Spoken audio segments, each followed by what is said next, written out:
Why? Okay, I'm trying to keep it together because I have a lot to say, more than normal, which means I'll probably go sideways. I'm also using a new microphone. I'm not sure if it's working. There's people out there who probably wish that my microphone wouldn't work. That's controversial.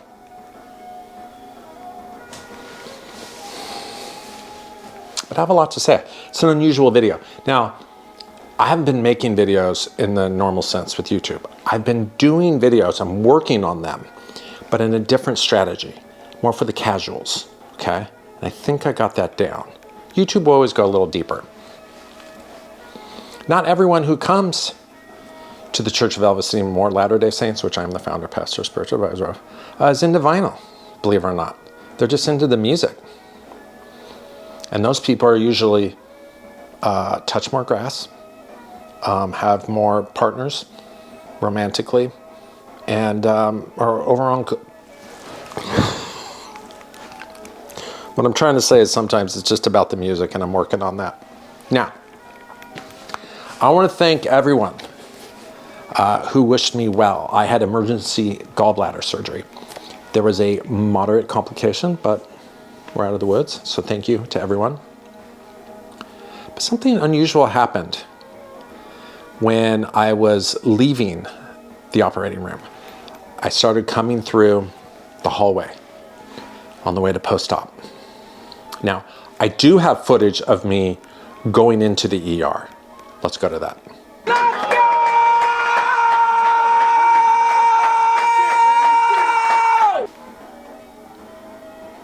Just kidding. I actually really do have video of me going into surgery. Let's go to that. All those people who called me a sleepwalker, I woke up. Now I'm going back to sleep because I'm going to be committed in an isolation room because I'm going to go back to the ministry and allow them to perceive me as I am, a fuck up. Goodbye. The important part is actually post-op. Like a normal person, I was ranting how I was wrong, that everyone was wrong about John Coltrane. And I have no memory of this. Now, when I settled in with my post-op nurse, who was fantastic, he was fascinated because he was a casual when it came to jazz, that I kept speaking about a song called Welcome, and that everyone was wrong, and that Coltrane was in the now. Okay, he was in the now, and everyone's wrong. I have no idea. So I wanted to put this together. I thought I'd make a good video. So I emailed my nurse 2 days ago, and he gave me a little more detail, but I came down yesterday for the first time to listen to music. And I wanted to see what I was listening to before I went to the hospital, because I was listening to music quite a bit. So I thought maybe I could put together what the F I was talking about. Now, it's not unusual for me to speak in tongues, okay? After surgery, after substances, after like a really good pastry, I'll speak in tongues. But I was still curious, okay? Now, I was listening to Space is the Place that day. Sun Ra reissue, 1972, originally Blue Thumb Records. Obviously, this isn't the original.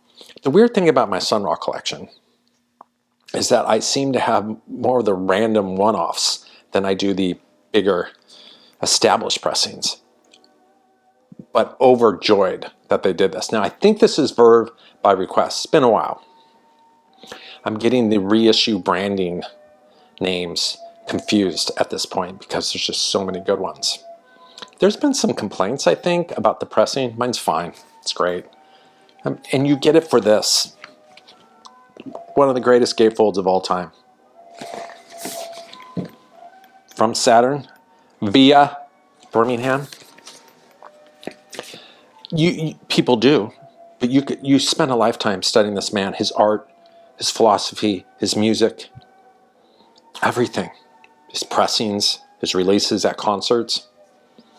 He takes this, he's a history lesson in jazz. He'll take ragtime, obviously Ellington-esque, post-bop, free, wrap it up into this irresistible sci-fi comic book, what is termed Afrofuturism at times, and it's incredible. It's addictive. Now, Space to Place is also, besides being the man's theme, it's also a movie that has its own soundtrack, not to be confused. But I think the movie was also filmed or came out in 72, like the album, but not the soundtrack. Just incredible. Just been enjoying that. So I was listening to that. I think this has been on repeat for weeks. This replaced a pretty grungy copy. I'm a Wayne Shorter super fan. Oh, Wayne Shorter Schizophrenia, by the way. Moody, sketchy. It's not, I don't have a lot to say about this. I've already said, or others said.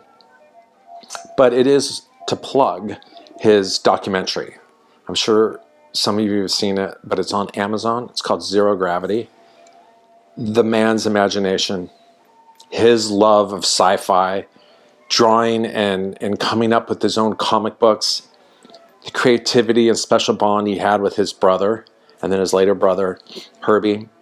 He was the first musician in a long time that I choked up when he passed, because he means so much to me.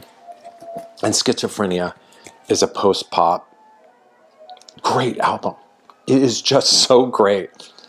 Sketchy, moody. It's got a little bit of everything. It has intent. And I think that, Wayne's ability to hold your attention with tension, comes from that Zen-like approach he has to so many things. And even in the face of what he was going through during the civil rights movement, his ability to still think nothing is impossible is so inspiring. And I'm just so glad that they did this as a tone poet. I was listening to Pharoah Sanders' Karma. Tons of people have talked about this. So I'm going to ask you to bear with me on this one. I was listening to Coltrane.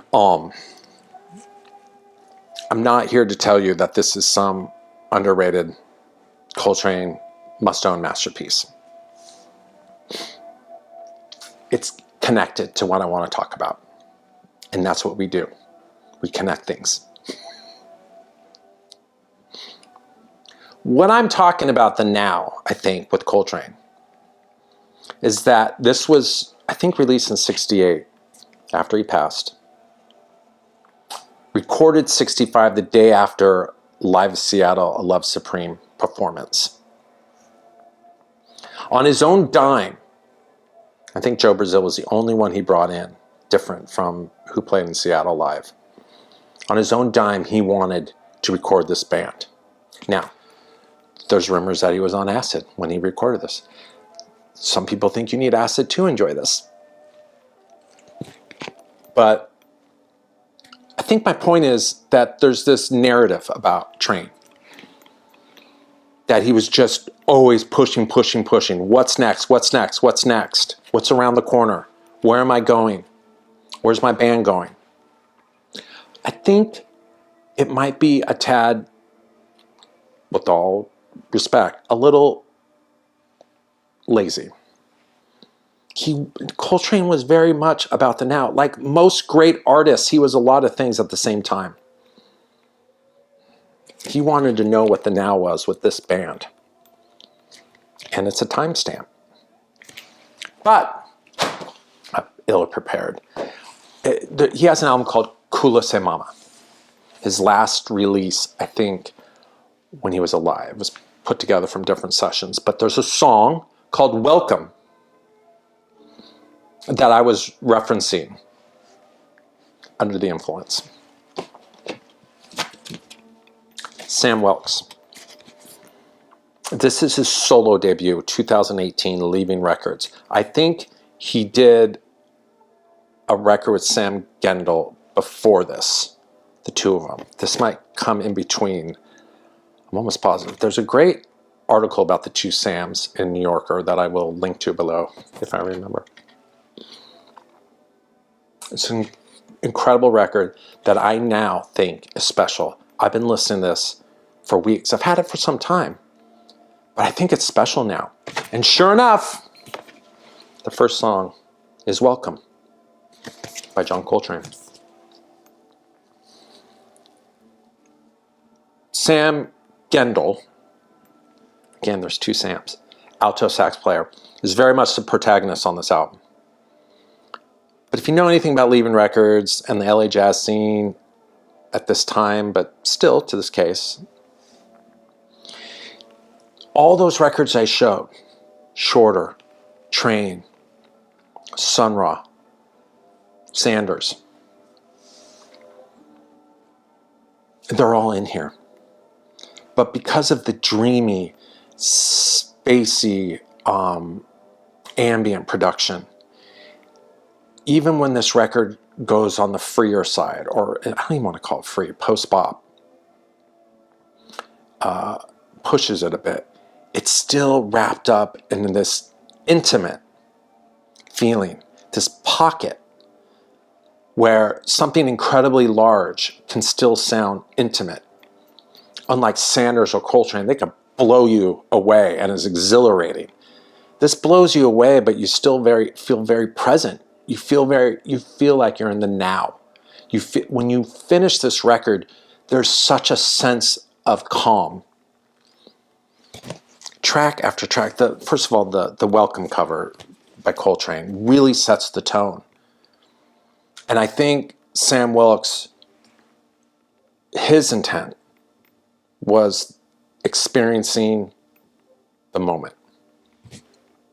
Tonight, track 4, with the beats and the aggressive drums, but they feel like they're from somewhere else. And the whole record feels like it's the ghost of something speaking to you. Descending, the last track, 6, I think it's playing right now, finishes the record off in this almost release, and it's repeating of a mantra that I still haven't figured out. They don't have lyrics. It's a cozy album, yet it's enormous. And I think Sam Gendel is really special on this, but Sam Wilkes, being a bass player, multi-instrumentalist, his compositions thrive. And the players are exceptional on this. And this is a special album. I always thought it was good, but I think this is special, and I think you should check it out. Hard edit on something that I forgot that's very important. Coltrane described the song Welcome as this feeling of arrival after a struggle, a journey, a feeling of peace.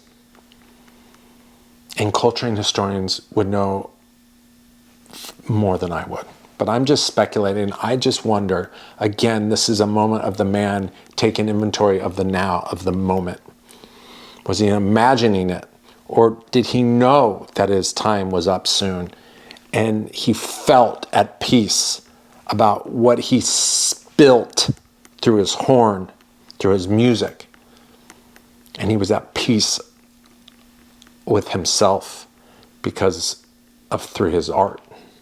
I know, I think about that now a lot. And apparently I was thinking about it coming out of Anesthesia. So I think that's what I was talking about. I think I was talking about the now, but I think I was really thinking about how this influenced my opinion about Coltrane.